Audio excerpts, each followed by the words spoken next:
afternoon, and welcome to our Lunch with the League. Before we start, I would like to make a few announcements. Please remain muted throughout the session. There will be a Q&A session after we hear from our speaker today, so if you have any questions for her, please put them into the chat directed to Betsy Patterson. Finally, I would like to advise you that this session is being recorded, and the link to the recording of the session will be available on our League website. The link to the website is in the chat. At this time, I would like to introduce the president of our local league, Pat Butler, who will make a few remarks. Thank you. Thank you all for being with us today. It's my pleasure to introduce Vanessa Bechtel. Prior to her work at the Ventura County Community Foundation, Vanessa served as executive director of the Santa Barbara City College Foundation. She co-founded Monarch Wealth Strategies in 2008 and was honored as Businesswoman of the Year by the Santa Barbara Community Chamber of Commerce in 2010. Vanessa has many other awards and accomplishments. Over the last 5 years, because of the support of thousands of generous donors, VCCF has been able to grant over $111 million in service to our community, advancing a wide range of causes, including access to education, healthcare, housing, the environment, animal welfare, the arts and music, disaster relief and response, and so much more. Please join me in welcoming Vanessa. Thank you. Kathy? Kathy is having a little trouble getting back onto the meeting. Well, it's so nice to be here. Thank you so much, Pat, for your wonderful introduction. And I just, while we're waiting for Kathy, I will just steal a little moment. I wanted to just thank the League of Women Voters. I have to tell you, for those that may not know, the League was vital in the 2020 census. And I don't know if you all realize the important role that you played in the success of our county and our region. When you have partners that show up day one, volunteering, offering help, it just goes the long way. And ultimately, I really think the League was so critical in moving Ventura County from the bottom 2% of counties in the nation out of more than 3,000 to being in the top 95th percentile in the nation for an accurate count. And so I just really want to say thank you. It's such a gift to be here with you today. And it's really quite an honor. And I just hope that you all know how much you're appreciated and how helpful it was. On a personal note, I will always be grateful to your help, and I can't wait to see you in 2030, which is coming up sooner than we all think. You ready, Kathy? I think I'm ready. Sorry for that snafu. How many of these have we done? And I've never frozen. And then what happens? But Zoom has to install updates. My goodness. No worries. It's been that kind of day, actually. So please take your time. But Kathy, I just had an opportunity to really just thank the League. I will never forget what you all made possible during the 2020 census and the complete count effort, and just have been so grateful just for the leadership throughout the region. And it meant a huge difference. It made a huge difference to me personally, because you're one of the very, very first to show up. And I just think it's a real testament to each of you and the entrepreneurial spirit of your organization. Well, thank you for mentioning the complete count, because that was the first time I ever even heard about the Ventura County Community Foundation. Of course, I was fairly new to Ventura County, but I imagine that many people who are attending today don't know a whole lot about what the Ventura Community Foundation is, what they do, and we're looking forward to having you impart your knowledge on that. So if I can start, I think that I missed the beginning, the introduction and the announcements, but I think we're ready to begin with the questioning. Is that correct? Okay. So the first question we have for you, Vanessa, and thank you so much for being here today, and so sorry for the snafu, is what about your background, your education, your training, what is it that drew you to or that was needed for you to become, take your Ventura County Community Foundation position as president and CEO? Well, first of all, thank you, Kathy. And I promise you, I'm not going to go through every year. But I do, when I was thinking about this, I was reflecting about being 2 years old. And when I was 2 years old, I was actually kicked out of daycare for, believe it or not, talking too much, which I know everyone that knows me is going to have a hard time believing, but it's true. And I was enrolled in a school. I was given a scholarship. My dad at the time was trying to start a restaurant. And for anyone who has ever done that, it's extremely intensive. There's a lot of risk. It's really hard. And it's a lot of long hours. And they needed care. And so I was able to go to this preschool, and a philanthropist made it possible for all of the students in the class to have the violin and actually have lessons, which I was able to do as all through growing up. And I'll tell you, I think about that because that one act of generosity, which has really profoundly changed my life. And so not only has it sparked a lifelong love and passion for music, I actually have a band. I'm in a band called Minor Transgressions. We're really not that bad, but Minor Transgressions. But it sparked a love of music, but it also ended up being a gateway, helping me financially with scholarships to college. I used to play on the streets in San Francisco. It was a source of income.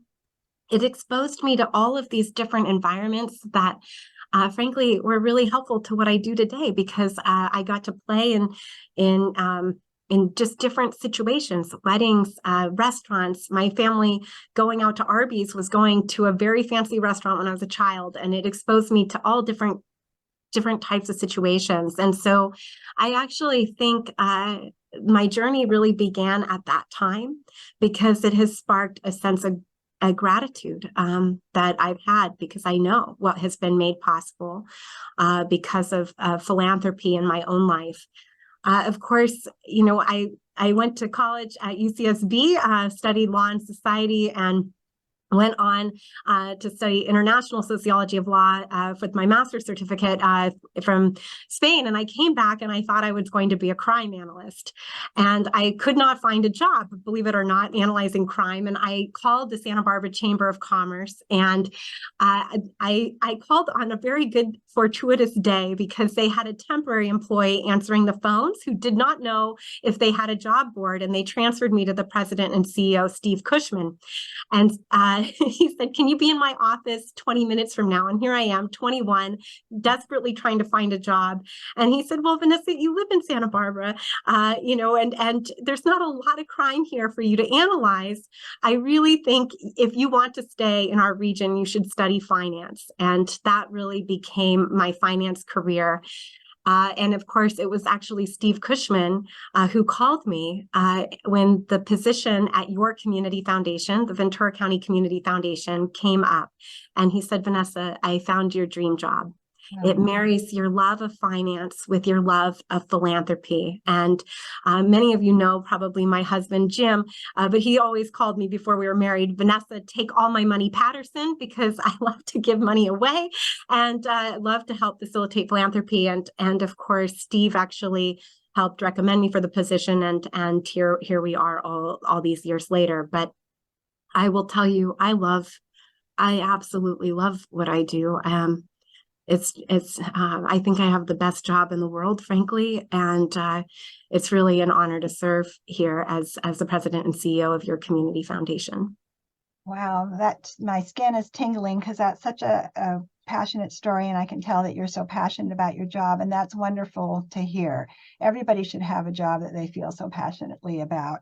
Can you describe for all of us exactly what is a community foundation? Maybe give a little brief history and the benefits Ventura County receives from having such a foundation. Well, I love this question because it's actually a struggle sometimes to actually describe what is a community foundation. And community foundations have existed for well over 100 years. And there's actually 800 community foundations nationwide.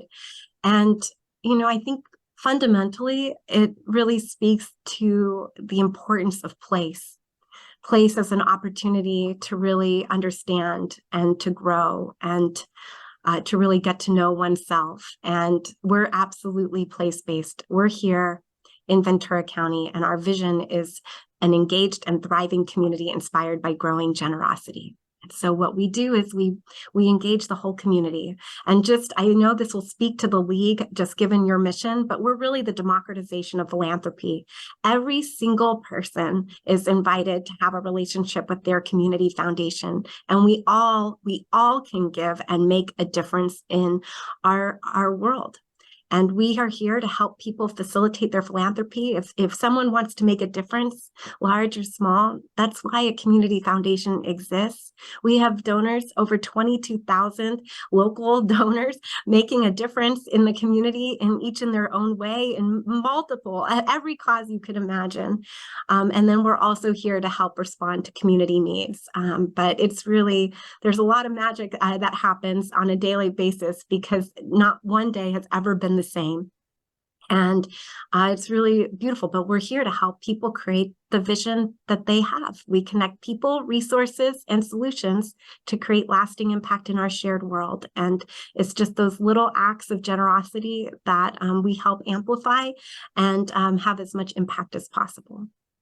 Wonderful. Can you give us a few examples of what's been funded in recent years?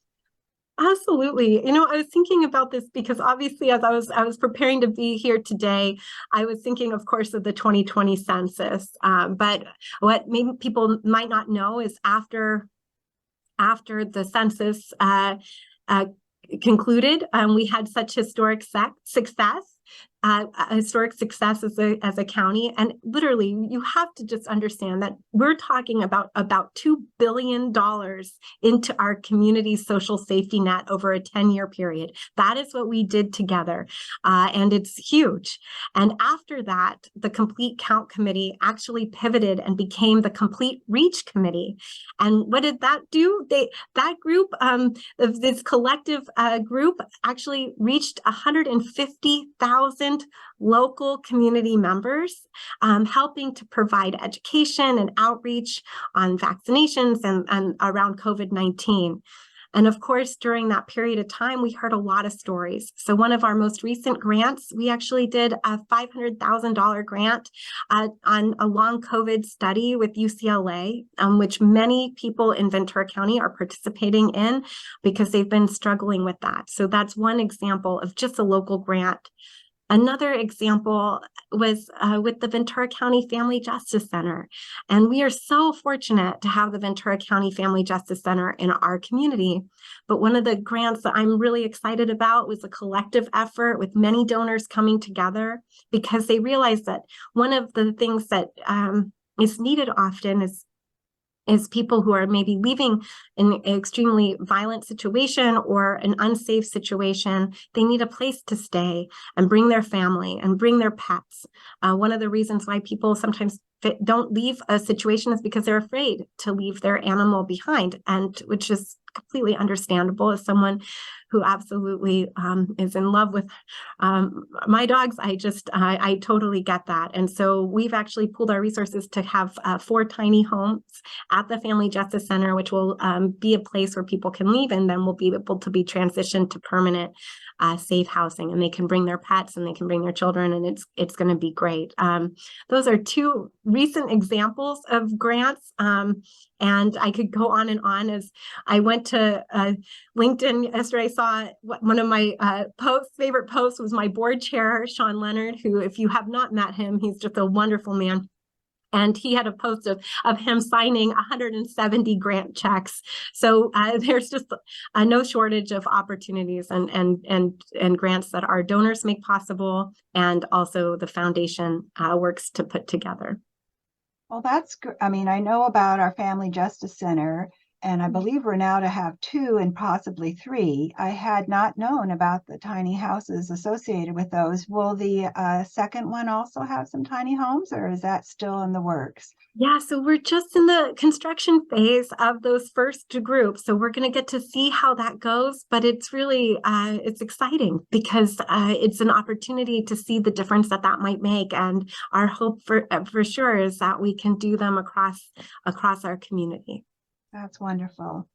Can you describe a little bit about the organizational structure, leadership, and management of the foundation? For instance, how is the board of directors selected, and what are their duties and responsibilities aside from signing a whole bunch of checks? Well, I love that question. And I know every time someone hears this word, everybody wants to take a collective yawn. But first and foremost, we're a fiduciary, and we're governed by a volunteer board of directors. And we are actually the only foundation in the nation where 100% of our board and 100% of our staff team and 100% of our finance committee and 100% of our investment committee are actually certified in their fiduciary responsibilities. Oh. And what is a fiduciary? A fiduciary is someone that stands in the special relationship of trust.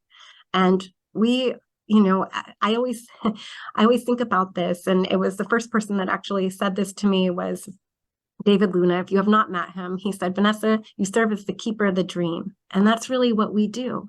We serve as the keepers of dreams for thousands of donors that have come and wanted to make the world a better place. And so, we have over 700 funds at your community foundation for all different purposes and different organizations and different missions. And our responsibility is a higher standard than the law. And that's really being a fiduciary. Higher standard than the law is to really make sure that those dollars continue to have ongoing impact. And we have funds that are literally designed to exist in perpetuity, and they'll keep going year after year. And our job is to make sure, and this is what the board of directors, their chief responsibility is to make sure that we follow that fiduciary responsibility. And we have a wonderful governance chair, Leah Lacayo. And for those that have met Leah, she is like the perfect governance chair, but it's a really transparent purpose. But every board member before they come on our board is certified in their fiduciary responsibilities, because that is absolutely first and foremost what we're here to do. And if I understood you correctly, you're the only community foundation where everybody involved is certified. Well, we're the only foundation, not even community foundation, the only foundation in the nation where that's true. Well, kudos to you. That sounds like forward thinking. So you mentioned funds. Can you give an example or two of how a fund initiative is undertaken, how donors are attracted, and how the funds are distributed? And there may be more than one different scenario, so pick and choose. No, I was thinking, I like the census because you were so active and involved. And so I think it will make as much more, you just personally be able to see it a little bit more. And then I'll give a few other examples. But, it's really interesting how these come to be. And it always begins in listening. And sometimes it's really subtle and sometimes it's pretty explicit. So in this case, in November 2017, I was at a League of California Community Foundations conference. And this league is 34 community foundations across the state. Together, we manage about 10% of the nation's philanthropic capital. So it's it's a very interesting group. Really, I learn a lot every time I go to a league meeting. And in this instance, Emmett, who was the CEO of the Silicon Valley Community Foundation at the time, came up to me and he said, Vanessa, I'm really worried about Ventura County. Now, I will tell you, we don't hear that often. Most of the time when people think about Ventura County, they think of the ocean, they think of the mountains, they think of this amazing abundance of agriculture, and they don't worry about us. But in this instance, he said, Vanessa, we're worried. And frankly, rightly so, because the federal government had identified as being in the bottom 2%, most at risk of an undercount. And so this is how a fund and this is how an initiative happens. We then started meeting with people, right? And we listen. And we convened a group of nonprofit organizations serving our hardest to reach community members, and we listened to them. And then we met with the County Economic Vitality Strategy Committee, and we talked about the issue with them, and they said unanimously, we have to do something about this. So then we convene and we really listen, and then we engage our residents, other organizations, and we can conduct research when it's necessary. Sometimes that includes actually looking at public policy, and really always, pretty much always, it involves marshaling resources and raising money so that we can all collectively work together. And so when we start an initiative, sometimes they're donor driven, like our animal welfare, believe it or not, our animal welfare initiative actually came from funds that the California Attorney General sent to the Community Foundation. So they had pursued a bad trustee and they needed a place to deposit those funds so that they could ensure that the donor's wishes would be honored. They had passed away. And they actually sent $15,128,000 to your Community Foundation. 75% of that was for animal welfare. And so for animal welfare, obviously this is catalyzed by an outsourced fund. But then we need to make sure we're having impact. And so we recruited Christine Dale to be our chair of our Animal Welfare Task Force Committee. We went on a listening tour with all these different animal organizations, and we formed an Animal Welfare Task Force. And we then committed funds with the Humane Society of the United States, and they actually did a research study on the gaps in Ventura County on animal welfare. And what happens when we do that, when we listen and we gather that information, we can really have impact. And one of the things that I'm most excited about over the last few years, as we've launched this effort, and last year we granted over $1 million over the last 12 months for animal welfare. One of the programs was the Pets for Life program. And what that Pets for Life program is that everybody deserves to have that human-animal bond. Right? It's a huge deal. And if you're in a low-income family, or if you're a low-income senior and you have a beloved pet, we don't want financial barriers to stand in the way from you getting to keep your pet. And that Pets for Life program is a partnership, and it's a beautiful partnership. And that was funded at $289,000 that first year. We just made another grant at the last board meeting, committing another series of funds. I can't remember the exact amount, but the goal is to help remove those barriers. And so these one of the barriers was being able to keep your pet if you're a low-income family, and this program is designed to do that. And it came from this process. And that process is really important. It's just a really important process. Your reach is wider than I expected. No, it's your reach too. It's our reach. And that's the important part of being a community foundation. I know that you also offer grants and you have scholarship programs. Can you discuss some of the measurable benefits that result from this kind of collaboration and from this community investment? Absolutely. You know, our scholarship director, I hope you get to meet her. Please, she's fantastic, Kirsty Thompson. But I was actually reminiscing about one of the things that just strikes me about our scholarship program. Our scholarship program has just grown. It used to be, giving kids about $100 to go off to school at a hot dog barbecue. And this is where it's a beautiful thing. People have a dream, and it just starts with that little act, and you don't even know what you're creating. And ultimately now we're helping hundreds of students every year, and all the way through. It's career technical training, it's community college, it's 4-year, it's postgraduate. It's a really fantastic program, and we're continuing to really grow. I will tell you there's a huge unmet need for this in Ventura County, so we could talk about that. But one of the measurable impacts, I think, is just the success of the students. And during the pandemic, there was one example which really touched my heart, and it was a woman who had just gotten, we partnered with the County of Ventura and Economic Development Collaborative and the Women's Economic Venture to distribute business assistance grants. And we actually funded just under 4,000 businesses. And we actually worked in 19 different languages during that process within Ventura County. So imagine, it's a huge, that was a Herculean effort. But one of the businesses wrote me a letter, and it wasn't the only one, but it just struck me. And she said, dear Ventura County Community Foundation, I didn't ever think I'd get to go to college. And then you helped me get my bachelor's degree from UCSB. And she said, I then started a business and it was just starting to be successful, and the COVID pandemic happened. And she said, I think that's like emotional. She said, I didn't expect the Community Foundation to be there again, helping my business survive.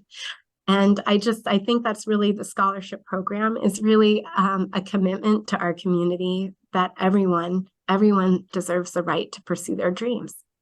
And Kathy, I think you said it best. Everybody deserves the right to have a job that they love and a career and a life that they love. And I think that's really the beauty of our scholarship program.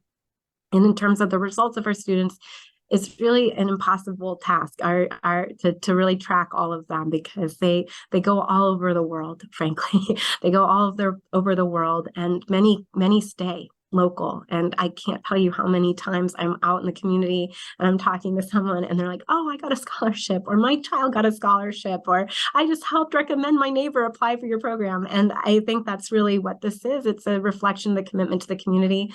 I would love to be able to study all of the results down the road, but in terms of the measurable impact right now, it's stories of students and the gratitude that we see. Well, I'm sure that they are very grateful. And I know this wasn't one of the questions, but how do people find out about these scholarships? That's the hardest part. And so actually Emily on our team has been all over the county making high school presentations. And it feels like every day I'm like signing off on an invoice for like more brochures and scholarships. But, it's really pounding the pavement, word of mouth, partnering with the Ventura County Office of Education, partnering with their counselors. And it's also you. If you're out and you're having dinner and your waiter or waitress is clearly of that age, just mention it to them. And I'll tell you, that's the most important part, because there's so many different scholarships. Some are needs-based, some are, academic-based, some are second chance scholarships, third chance scholarships, some are for single parents, some are returning students. So really just help spread the word. And the application will go live by sometime soon. I should know that date, but it's in the fall. Our scholarship program goes live and the deadline is mid-January. Well, thank you for that information. Mid-January will be here before we know it, too. I know, it's true. So VCCF has a somewhat unique role in matching charitable funds in partnerships with other nonprofits, businesses, and local government. Can you discuss the relationships between VCCF and the greater community county, for instance? Well, you know what, I was thinking about this, and I was struck by a few examples. So just briefly, one of them is what's happening in Foster Park right now. Here you have Nikki Katz and a whole community in Ventura that has been really impacted negatively by the rains and flooding. There's a road that's there's only one way out. It's for those that may not know about the situation there, and they've been offered an opportunity that if they raise $96,000, that money will be added to this government funding, and that situation can be fixed. And they needed a place that could help be a fiduciary to their collective efforts. And so that's what we've been doing at no cost for the effort. We just volunteer to help collect those funds, offer the charitable contribution, and really make sure that those dollars get to where they're meant to do. So sometimes it's really just saying, yes, we will be part of the solution and help. To me, that most successful example of any partnership, and one that I will carry with me, it will be kind of a rocking chair moment, is the 805 Undocu Fund. Mm-hmm. And, That came right after the Thomas fire and the Montecito mudslides. And I will never forget the meeting because I was boating to work, of all things. I was boating to work every day at 5 a.m. because obviously the road had closed. And I got to a meeting and I was sitting there with Claudia from the McCune Foundation and Maricela Morales from Cause at the time, and me cop, I was serving our Mixteco community members, and we were having a conversation, and they said, we have to do something. And this was the perfect partnership because they've Future Leaders of America, Me Cop, Cause, they partnered together to really do outreach to families. We helped raise money. I can't tell you how many moments at 3 a.m. I was writing grant requests. Ultimately, we've helped over 6,000 families just in the pandemic alone, right? We started something incredible. And these are our hardworking neighbors, and many have lived here their whole lives. And it's just really it's really a beautiful way to partner together because we took on that financial, the reporting, the monitoring, I can't tell you how many grant requests, how many grant reports, all the thank yous, because thousands of people contributed. We had the first 2,000 contributions came from all across the country, right? And so, we could help record that and get that while their time was freed up to work with the families and really get that assistance out. Goodness. When I'm listening to you, I'm wondering, and perhaps I missed it because I was a little discombobulated at the beginning, how big a staff do you have to accomplish all of this? We're small. We're a team of 12 and a half. So it's not a huge team. And this is where, we really, we get what we get done because of the hardworking volunteers and donors. Remember, we have 22,000 living donors. And so, part of what we are able to accomplish is just by being a permission-free zone. When you were part of the census, I know you heard me say this, and I'll say it again. We all build a shared vision of what we want in our community and we want our community to be. And if you have a vision of what that could look like or an idea on how you could add value, it's a permission-free zone. And so we really leverage each other's talents. I'm not sure how many of you have heard of the Caregiver Navigation Pilot Program that just completed its 3rd year. And if you're interested, I will put my contact information in the chat. And if you send me an email, I will absolutely send you a few things. One of the things, if you're interested, is just our financial transparency guide, where it shows what is our fund breakdown. This was written by our board treasurer and our CFO, and it really shows how many funds do we have, what are the dollars that are going out, where are the monies going. We also have what we call our Legacy of Generosity book. We only are going to publish this every few years because I don't like to spend money on things like this, but this is great because it has a lot of stories and a lot of examples. And I will also send the Caregiver Navigation Pilot Program brochure, but our Caregiver Navigation Pilot Program was done in partnership with 3 local hospitals. And this is how we do it. We study an issue. So we commissioned Dr. Jamshid Demui at Cal Lutheran University. And back in 2015, when I first started, 1 out of every 8 or 10 people was a caregiver in Ventura County. By 2025, that number is 1 out of every 4. So if we think about that, that's a lot of people impacted. A lot of people impacted their jobs. It's hard. For those of us that have been caregivers, we know it can be extremely meaningful because we're caring for a loved one, but it can also be really hard.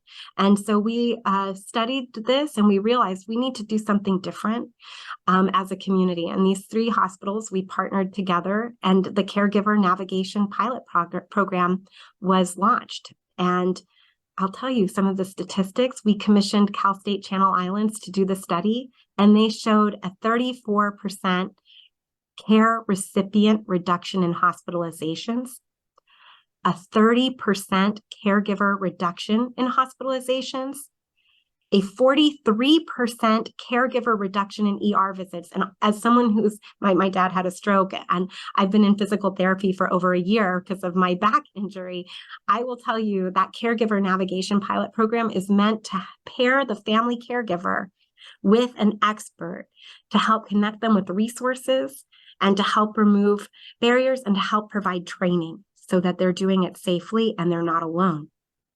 It's been hugely successful, and our hope is eventually that everyone that's a caregiver will have access to a caregiver navigator in Ventura County at no cost.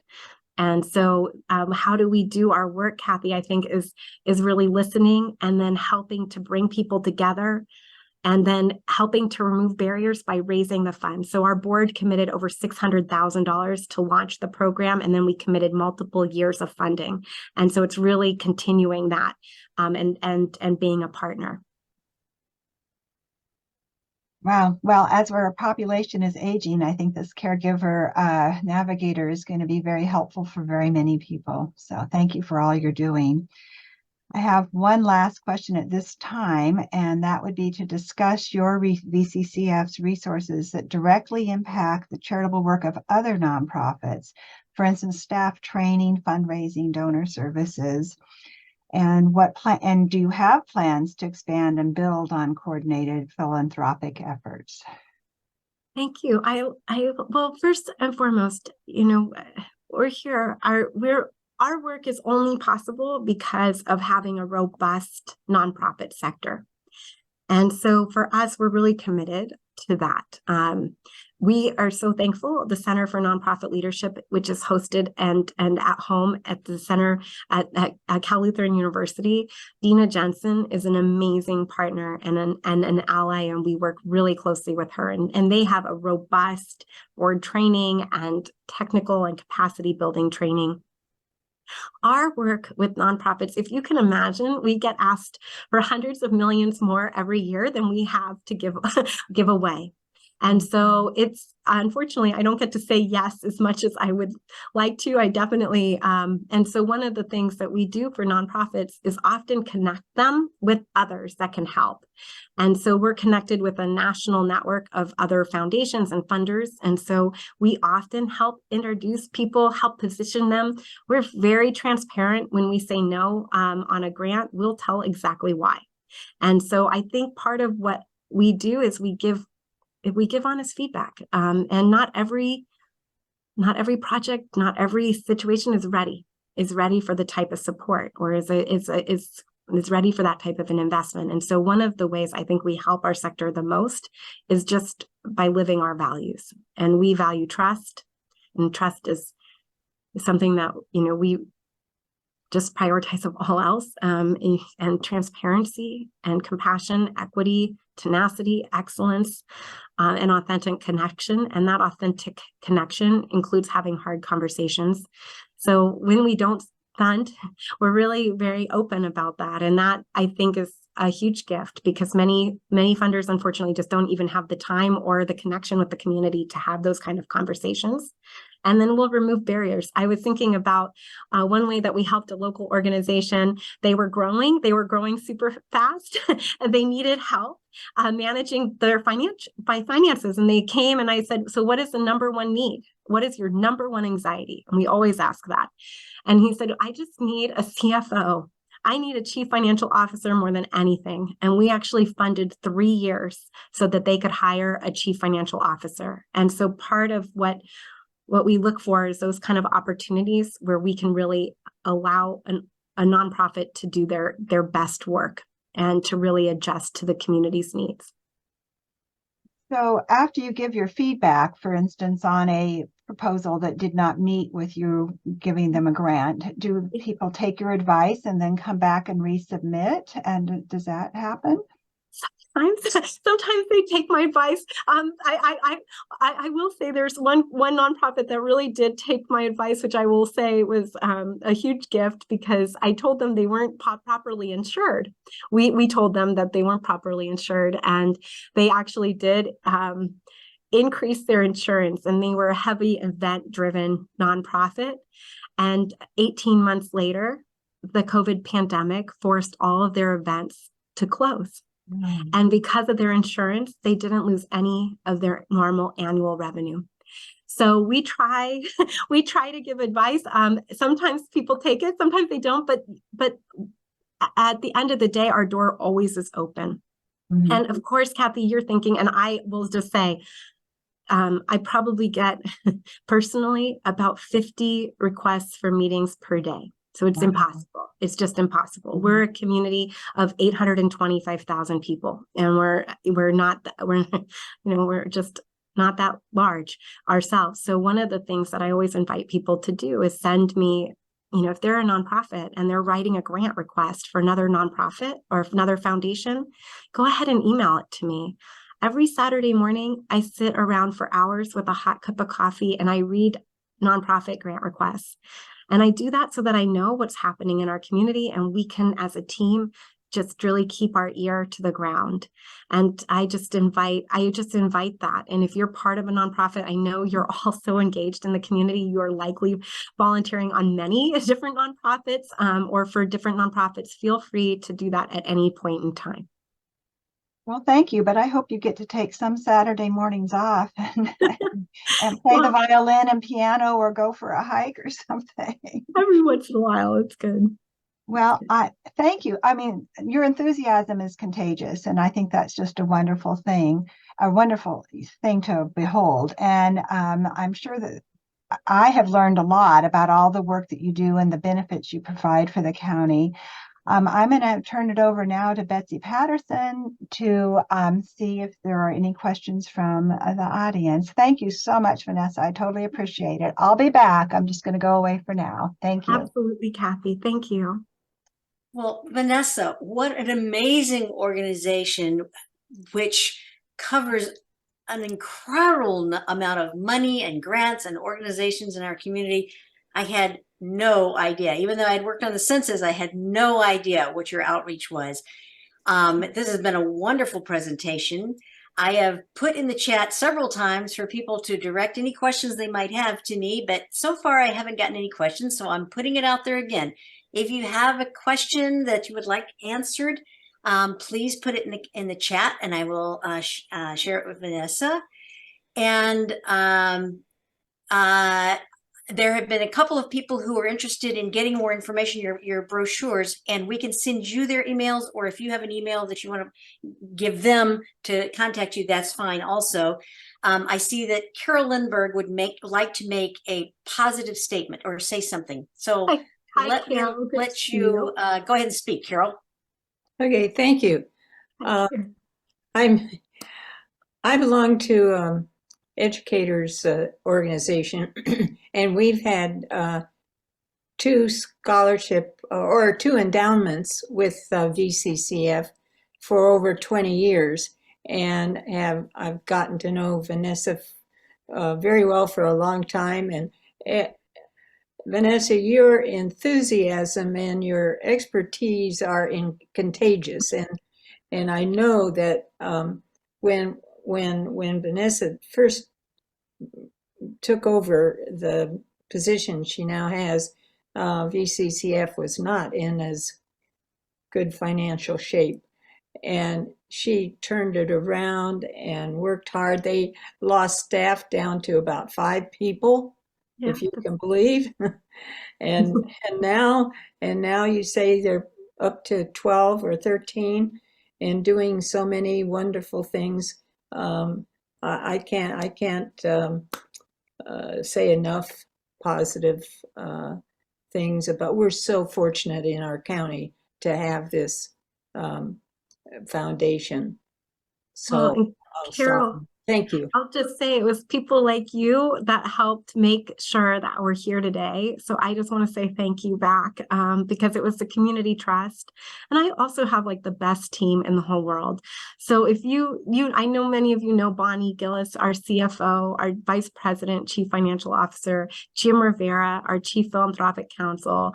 I really have a great executive team. Mike Salachi, who just finished a 40-year career with AT&T, joined our team team after having served on our board for 14 years.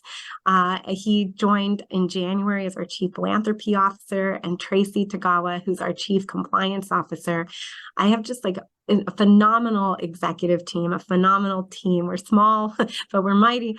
And I just a board of directors that is super committed. And, quite frankly, they hung in there. It was a tough start. Very. It was a tough start, as you know, but I think things are going really well. And I just also want to invite anyone, if you have questions or you think about something down the road, please don't hesitate. And I just noticed Willie is here and Willie Lipka is here. And we just did a grant for a project that Willie's been involved in, which is really exciting for education in Newberry Park for students who have just moved into Ventura County and are adjusting. It's a wonderful program. So I will say it's a team effort here.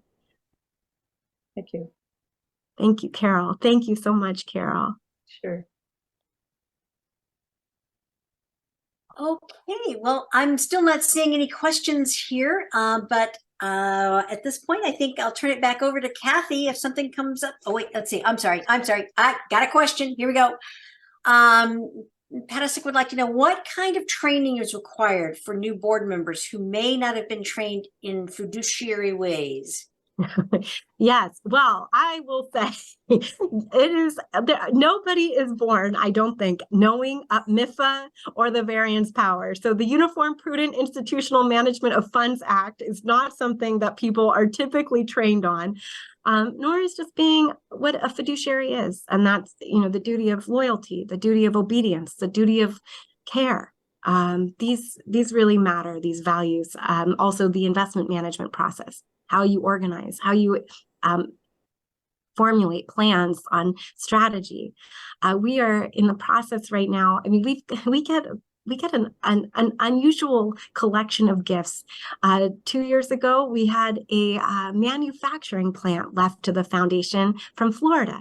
So we've had houses, we've had real estate, we've had collections, just many different things. If you think about it, if someone owns it, they can leave it. And so, really training the board, what does that look like? And what does it mean to be a fiduciary? So we actually bring in instructors from an organization called CFEX as a fiduciary organization, and they come and they train, and then all of our board members and our staff have to take a test and they have to pass.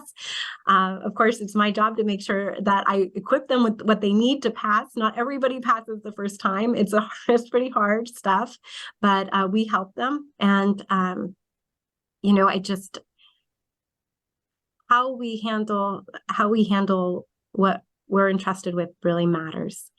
I will say, if there was one question that I hope to ask is on early childhood education. So Betsy, if I could ask myself a quick question, I will. My question for myself is, Vanessa, talk about early childhood education in Ventura County. So I just want to talk about this for a minute because we have a crisis in our county and we need to do something about it. And that is Petra, who's the CEO of First Five, and Bruce Stensley, who's the CEO of the Economic Development Collaborative, your Economic Development Collaborative, came to my office in 2019 and said, Vanessa, 12,000 children in Ventura County have no access to early childhood education, none.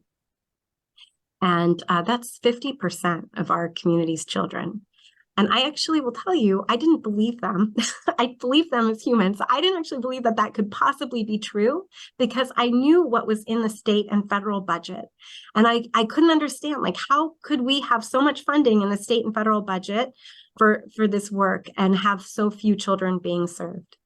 So I brought it to my board. They immediately voted to commission a study, which we did. We actually had to do it twice because, of course, the pandemic hit and our county lost another almost 300 childcare providers, right, countywide during the pandemic. So that initial data actually got worse over time. And so we got the study in January of 2020. We convened a group of 66 county leaders and we talked about the results. And we all said, after the census, we're going to tackle this. We brought it to the County Economic Vitality Strategy Committee. They agreed unanimously, we have to tackle this. And we commissioned focus groups. We did one in Santa Paula, which is actually where we have launched a pilot program. The pilot program is designed so that every child can have full-time, high quality, because quality matters. If you don't go to a quality program, it's actually worse than had you not gone at all by the time you get to third grade. So you have to have high quality programming. So we convened a group in Santa Paula. Why Santa Paula? Well, not only did they lead the way in the census with community participation, but actually the statistics were actually worse in Santa Paula. It was 2/3 of children had no access to any early childhood education opportunity. So we launched the Ventura County Highest Quality Early Childhood Education Initiative. We call it in Santa Paula, which is where we're focused right now, is called the Isabella Project. And it's actually named after Dr. Gabino Aguirre's granddaughter, who was born when we did the initial retreat. And she's about 1.5 years now. And we're about right where you would expect a 1.5-year-old to be. We're making progress. We're walking. We're still stumbling. But since launching, we have 5 co-chairs: Dr. Gabino Aguirre, Elvia Hernandez, Maria Jimenez from Poder Popular, Jeff Weinstein, the superintendent of the school district, Jack Hinosa, the president and CEO of the Child Development Resources. There are co-chairs. We now have over 82 members of the Isabella Project Steering Committee. And we just invested and committed $1.5 million. Over 200 families now, 200 children now have access where they didn't have before. And that's because of leadership with our school districts and our others. And we have a whole partnership with the Economic Development Collaborative, Office of Education, Ventura County Office of Education, First 5 Child Development Resources, doing outreach and work with actually the child care home-based providers. And so I'm really excited about this. I believe Santa Paula will lead the state in access to high quality early childhood education. And the statistic I want you to know is that $40 million this year is in the state and federal budgets that is not coming in to Ventura County, that has been earmarked for early childhood education. And it's just, we need to put together the infrastructure to be able to do this. And that's what the Isabella Project is. If you have a passion for that, please contact me. I'd love to invite you to join, but that is something near and dear to my heart. And I asked myself that question, but I just really wanted to make sure to share it with each of you today. Yes, we're seeing a lot of kudos in the chat about an early education program. And I think it's important that you mentioned that high quality early education is key, that just any old kind of childcare is not going to be as helpful. So that was wonderful. Thank you so much for sharing that with us. Absolutely. At this point, I think I see no more questions in the chat, and I'm going to turn it back over to Kathy. Great. Well, thank you so much, Betsy, for such thoughtful questions. Absolutely.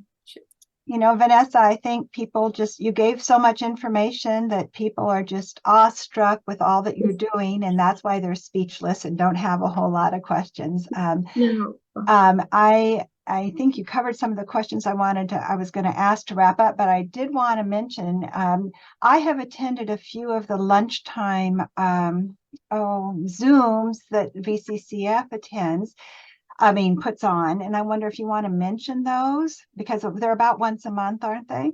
Absolutely. And I'm going to put my information in the chat so you can contact me anytime. If you think of a question or you would like to participate in one of our Lunch and Learns, I love these. And there's a whole series of different topics. The next one, I believe, is on health and wellness.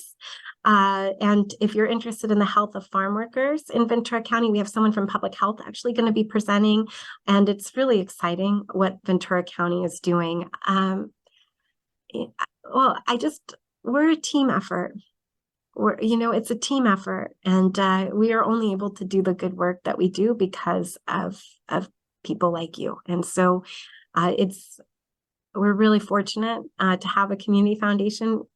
Each of us is responsible for making sure we continue to do. And I love the fact that Laura Hernandez in the chat just put that Cal State Channel Islands. I will say Dr. Richard Yao is actually a co-chair of the county-wide effort.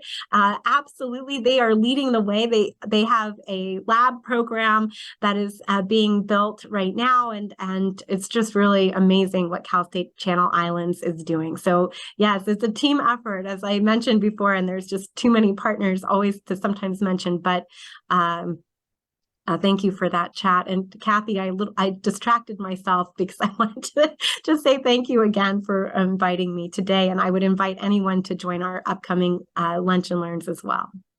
And I would recommend it. I did first learn about the Isabella Project by attending VCCF's Lunch and Learn Zoom. So I want to just say thank you so much for giving us your time today, Vanessa. It's been wonderful. I think we've all learned a lot, and I'm sure that people will be reaching out to you. It's been wonderful, our experience with working with you all and on the census before it got, kind of waylaid by COVID, just showed the thought and organization and resources you have and put in, and all the work you put into making things better for our county. So I totally appreciate it.